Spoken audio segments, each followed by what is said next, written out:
I don't follow the pay yourself first rule, and it's worked really well for me. So here's how I handle my paychecks a little differently. I think of the dichotomy being pay yourself first versus goal-oriented budgeting. So one is hands-off and the other is very much hands-on.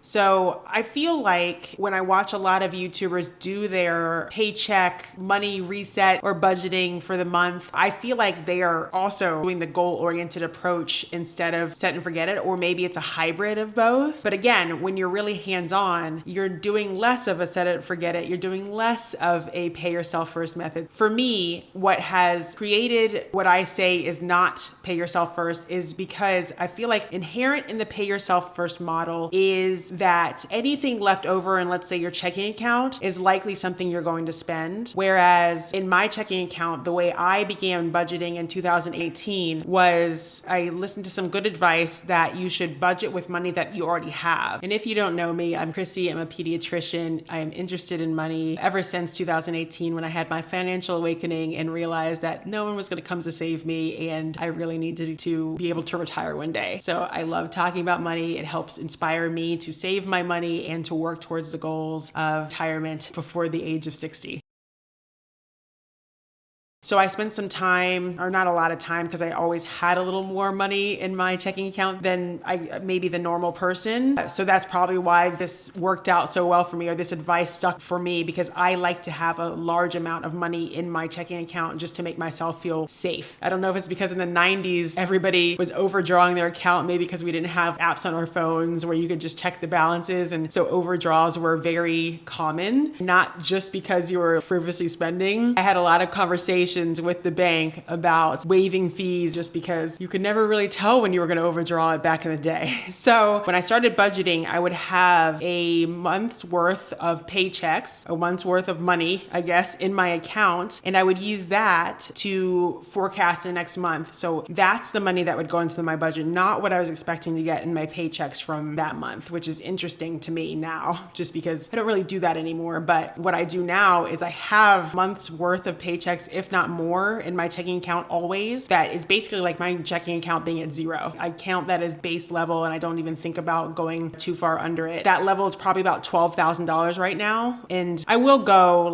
if I'm just doing something and I have I'm trying to put more money towards my savings goal, it will go under maybe like $7,000 is the lowest I've been in a long time, but it doesn't get too far under. I am working on changing that so that I can get under $7,000 because I never get even close to any of that with all the bills I have. And it would be nice to have that money in my high yield savings account, getting a little more interest than in my regular checking account, but that's another story for another day. When I have that large amount in my checking account, what I am doing and not wanting to go too far under it, I'm also forecasting for anything that's coming up. So I'm thinking ahead. For instance, this month I have my disability insurance that will come out of my paycheck. And I'm sorry, that doesn't come out of my paycheck. So I'll have my disability insurance that will be withdrawn from my checking account. It's a yearly thing. So that's about $2,500 or a little less. That will come out sometime, like any day now, really. Because of that, knowing that I had that expense, last month, I sent a little less money to savings so that I could cash flow it. For me, where I am now, I'm in my 40s. Pay is not low anymore. I'm not in my 20s anymore. This is something that you guys have to look forward to. You're young and you're watching this, but I can cash flow most of my expenses. I don't really like to go between high yield savings account and draw money in from there and then have that go to whatever goal I want to pay for or cash flow. I did that before. So just a few years ago, like if I was going to do my Roth IRA payment or something like that, I would draw, maybe $3,000 or so from my high yield savings account so that I could combine that with whatever money I was cash flowing from my paycheck and send it along. And now I do not go back into my high yield savings account very often for money to pay for things, which is nice. But if it's not in my checking account, it's like, it definitely is not going to get spent because I don't like I said, to go in my high yield savings account. Of course, I don't want to go into my brokerage like I had to buy the house to provide my down payment. And obviously I'm not going to my retirement fund. So I am thinking very much in the future. I know that's a big expense for this month. And then for next month, I'll have a lot of car expenses. So I'll have my car insurance due. I'll have my umbrella insurance. Actually, a lot of insurance is due. So car insurance, umbrella insurance. I will have my car will need to have its property tax paid, and I'll have to have the inspection, everything, so I can renew everything. Between those two, being my disability insurance and what's coming up next month, I'll have about $4,000, I would say, that I'm going to cover. So I'll have probably just I will have an increased balance in my checking account to be able to cash flow those and keep my account at a level that I am not afraid of. What usually happens is that the checking account gets to a level that is just like, okay, you need to be okay with sending some money away, because it's kind of ridiculous that you're allowing your checking account to get over $17,000 or something like that. And then I'll send extra to my high yield savings or to my other spending goals. So that's just a little bit about the things that I have to consider when you're not paying yourself first. So you're not really thinking about spending what's in your account necessarily. You are also paying a lot of attention to cash flow and future expenses. You're not thinking about spending as much as, or maybe you have expenses or things that you want to buy, but maybe your savings goal or your loan pay down goal is your guilt-free spending, is exactly what you want to spend your money on. So, you can almost trust yourself that you're not going to spend it frivolously because it's there. To whom does it make sense to have pay yourself first versus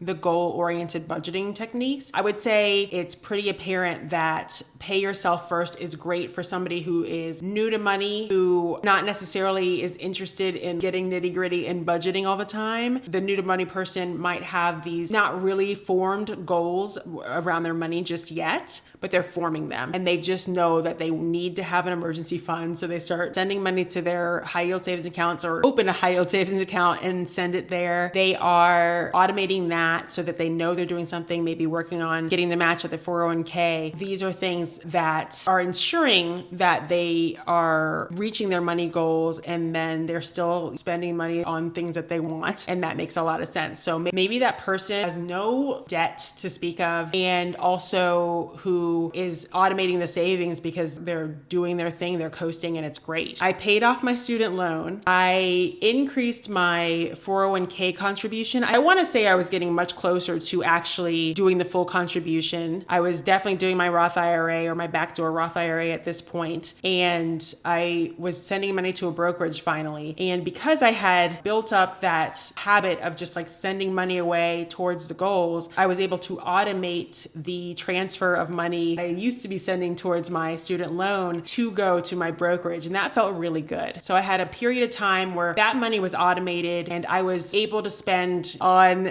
more on clothes than I had in a while. I basically sold all my clothes for the most part so that I could cash flow certain expenses and just have more money coming in, more fun to budget with. I was buying more clothes, but I was not even getting near to, spending what I earned because I had so much going to my savings, and it was like I didn't even look at my budget very often because everything was automated at that point. So that was a great time. I had no immediate burning savings goals or loan payoff to do. So I was able to automate and sit back and just honestly not spend everything in my checking account, still like a nice large checking account balance, but I was able to get to certain levels and live well, have a lot of money for groceries, which is actually my favorite thing. And that was a good time in my life. So that's where set it and forget it or pay yourself first is great when you don't have a pressing savings goal or loan payoff goal. Now I have a mortgage, which to some is not a pressing payoff, and I'm not really worried about paying it off very quickly right now, just because my goal is to get my high yield savings account, my emergency fund to where I want it to get, and then also to be sending a lot of money towards my brokerage. I did have the goal of paying off my mortgage as quickly as possible because I really do hate having debt. But at my age, at 43, for somebody who actually started late,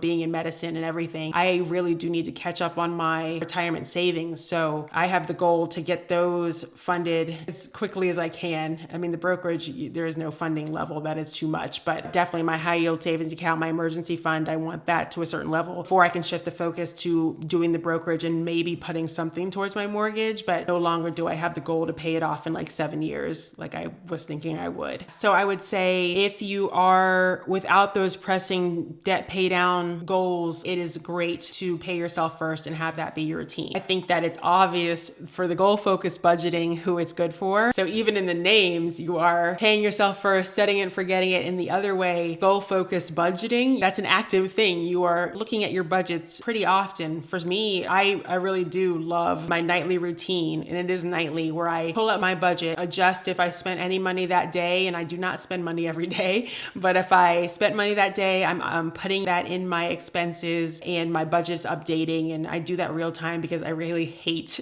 waiting for the weekend, just because I kind of forget some things, or, my credit card says that I spent money on a Tuesday, and I'm like, wait, what's the date? Because in my budget, I like to put the date in there. So I look at my budget nightly. I am updating it. I am anticipating things coming in and trying to adjust for that maybe in the next month's balance. I'm doing a lot, honestly. And because I love it, it's not a problem. But for somebody who is not that into budgeting, who doesn't want to sit down every day or, even weekly and look at things, I would say definitely set it and forget it is much better than what I am doing over here. But the advantages of what you're doing when you're doing goal-focused budgeting is that you are looking at every penny, where it's going, and you can see whether that penny or dollar or $1,000 can be drawn in and sent to whatever goal you have. And I have found that I'm definitely achieving my goals faster with this, because I see that, okay, I didn't spend this $1,000 that I had budgeted for going out and eating and for groceries or whatever it is, and I can send that to my brokerage account or my high yield savings account. And that is really getting to my goals faster than I otherwise would. And I know I've created this whole dichotomy where it's like one or the other, but it's clearly not. So last month I actually got a raise, made a raise video if you're interested in seeing how you can conceptualize what to do with your money when you get a raise. But that money, I calculated using my budget, the increase I would have from each paycheck. So I know how much I'm going to have per month, and I split that. Actually, I did more of like a 60-40, putting 60% of that raise towards my high yield savings account goal to get it where I want it to go, and the other half I sent to my brokerage account. So that is, of course, set it and forget it. I just didn't want that raise money to be in my account. I didn't want to think about it. I just wanted that to be extra money going to my savings goals. So yes, these are not just like dichotomous. You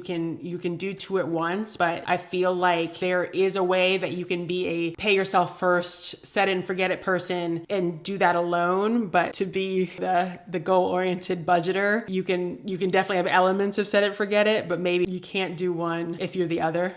Does that make sense? It doesn't. But you get me. Anyway, so you can't be one if you're the other. You can't be a goal-oriented budgeter if you're set it, forget it-er. That doesn't make sense. But you can have elements of pay yourself first, set it and forget it if you are a goal-focused budgeter, whatever. Of course, there are pros and cons with both of these. And I feel like I've gone over a little bit. Cons of the goal-focused budgeter is obviously you're spending time and effort. You're considering every dollar coming in, every dollar going out, which might be a little obsessive. And some people would be like, what are you doing? But if you are super interested in it, it doesn't feel like a job or anything worse. It just feels like a normal life. That's from my experience anyway. And then the con of being a set it and forget it person is that I always wonder if you have a certain amount of money in your checking account and you're somebody who spends what's in there, is it almost like a bodybuilder who has macros where it's like, I'm not hungry, but I have 500 grams of carbs that I can eat. Is it like, okay, I'm just going to eat it. So, I'm just going to spend it. There's this shirt that I want, that's like $499. That's perfect. I have that in my budget. I don't know. It's just, maybe that's a made up con, but I feel like maybe there's a little more of a spending orientation if you are set it and forget it and you're basically able to spend whatever's in your checking account, but I'll leave that. That's neither here nor there. If you like this video about just like budgeting and thinking about money, I am thinking in the future of doing an actual sit down with my budget and show you what I do and where my money's going. Definitely leave a comment if you're interested in that, but also let me know, what's your tendency? Do you tend to set it and forget it and make those goals and do some goal-oriented budgeting, or are you strictly one or the other? What are you thinking? What are you doing? And is my method weird, or is it just kind of what everybody's doing anyway? Definitely watch this next video about my past budgeting when I was in residency and how I paid off some debt.